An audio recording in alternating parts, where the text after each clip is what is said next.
তিস্তার উপর অবস্থিত করোনেশন ব্রিজ হলো উত্তর-পূর্বের সঙ্গে যোগাযোগ করার একমাত্র মাধ্যম।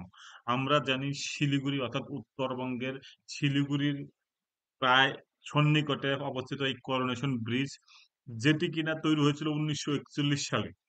ভারত-চীন সীমান্তে প্রতিরক্ষা সরঞ্জাম ও সেনাবাহিনী এই পথ দিয়ে যাতায়াত করে। বর্তমানে এই করোনেশন সেতুর অবস্থা একদমই ভালো নয়। ১.৫ দশক আগে ভূমিকম্পের জন্য যথেষ্ট ক্ষতিও হয়েছে এই সেতুর। স্থানীয় মানুষ, পর্যটক এবং দেশের প্রতিরক্ষার জন্য অত্যন্ত গুরুত্বপূর্ণ ভূমিকা পালন করে এই সেতু। উত্তর-পূর্ব ভারতের সঙ্গে দেশের মূল ভূখণ্ডকে যুক্ত করেছে এই করোনেশন ব্রিজ। এই সেতুটি রাজা ষষ্ঠ জর্জ এবং রানী এলিজাবেথের অভিষেক স্মরণে নির্মাণ করা হয়েছিল। তখন এই ব্রিজ নির্মাণে খরচ হয়েছিল মোট ৪ লক্ষ টাকা। স্থানীয় মানুষজন এই ব্রিজকে বাঘ পুল নামে ডাকে, কারণ এর প্রবেশপথে দুটি বাঘের মূর্তি রয়েছে। এই করোনেশন ব্রিজ সেবক রোডওয়ে ব্রিজ নামে পরিচিত। দীর্ঘদিন ধরে তিস্তার উপরে বিকল্প করোনেশন সেতু নির্মাণের দাবি উঠছে, কিন্তু নানান বিবাদের ফলে প্রকল্পের কাজ এগোয়নি। এবার সেটা নিয়ে একটি দারুণ নিউজ আছে আপনাদের জন্য। সেই প্রতিবেদনটি আপনাদের আমি আজকে দেখাবো ডিটেলসে। সম্প্রতি জাতীয় স্বার্থে তিস্তার উপর সেতু বানানো অত্যন্ত জরুরি হয়ে পড়েছে। সেই কারণে বিকল্প সেতু বানানোর সিদ্ধান্ত গ্রহণ করেছে মাননীয় মুখ্যমন্ত্রী। মূলত ভারত-চীন সীমান্তের ঝুঁকির কথা বিবেচনা করে দ্বিতীয় সেতু নির্মাণের অনুমতি দিয়েছেন মুখ্যমন্ত্রী শোনা যাচ্ছে। তো আজকে আমরা জানি, সূত্রের খবর অনুযায়ী এই ব্রিজের জন্য প্রায় ১১০০ কোটি টাকা খরচ হতে পারে। কেন্দ্র থেকে ইতিমধ্যেই টাকা বরাদ্দ করা হয়েছে। মুখ্যমন্ত্রীর কাছ থেকে সবুজ সংকেত পাওয়ার পরেই ডিপিআর তৈরির কাজ শুরু হবে। পরিকল্পনা অনুযায়ী এই সেতুর দৈর্ঘ্য হবে ৬০০ মিটার। তো চলুন দেখে নেওয়া যাক বিস্তারিত প্রতিবেদন। বিকল্প করোনেশন সেতু নির্মাণ অনুমোদন মমতার, অর্থাৎ সেকেন্ড করোনেশন ব্রিজ। তিস্তার উপরে নয়া ব্রিজে থাকবে ৪ লেন।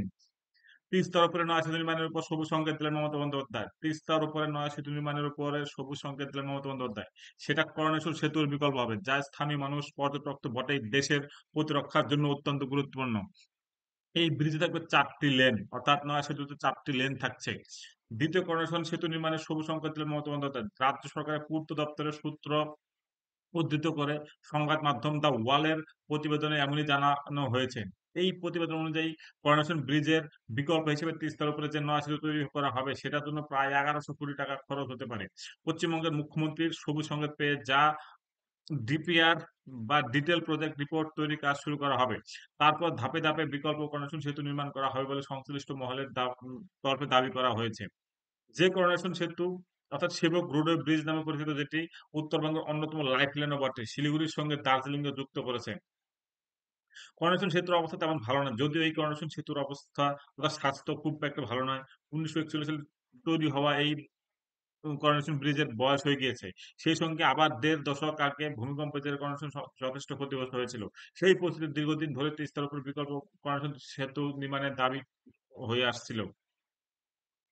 না আসলে বিশ্বাস নেই বক্তব্য সংশ্লিষ্ট মহলের। কি সেটি? আর সেই অতীত অভিজ্ঞতার কারণে এবারও পুরোপুরি আশ্বস্ত হতে পারছে না সংশ্লিষ্ট মহল।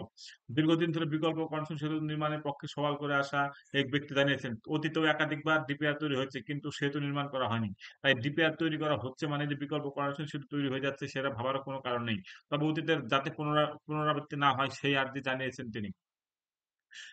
বিকল্প করোনেশন সেতু অ্যাপ্রোচ রোড ও অনুমতি। এমনিতে যা পরিকল্পনা আছে তাতে বিকল্প করোনেশন সেতুর দৈর্ঘ্য ৬০০ মিটারের মতন হবে। সংবাদ মাধ্যমে উত্তরবঙ্গ সংবাদের প্রতিবেদন অনুযায়ী সেতুতে থাকবে ৪টি লেন। মূল সেতুর দুপাশে দীর্ঘ অ্যাপ্রোচ রোড থাকবে। যে অংশে অ্যাপ্রোচ রোড তৈরি করা হবে তা বন্যপ্রাণী করিডোরের মধ্যে পড়ে। সেজন্য পরিবেশ সংক্রান্ত অনুমোদন লাগবে। যাবতীয় দিক বিবেচনা করে পদক্ষেপ করা হচ্ছে। সংশ্লিষ্ট মহলের মধ্যে বিকল্প কর্মসূচি সেতু অত্যন্ত গুরুত্বপূর্ণ হবে। স্থানীয় মানুষ বা পর্যটক তো বটে, দেশের প্রতিরক্ষার কারণে অত্যন্ত গুরুত্বপূর্ণ হবে বিকল্প কর্মসূচি সেতু। সেটা সব পক্ষের মাথায় আছে বলে সংশ্লিষ্ট মহলের মত।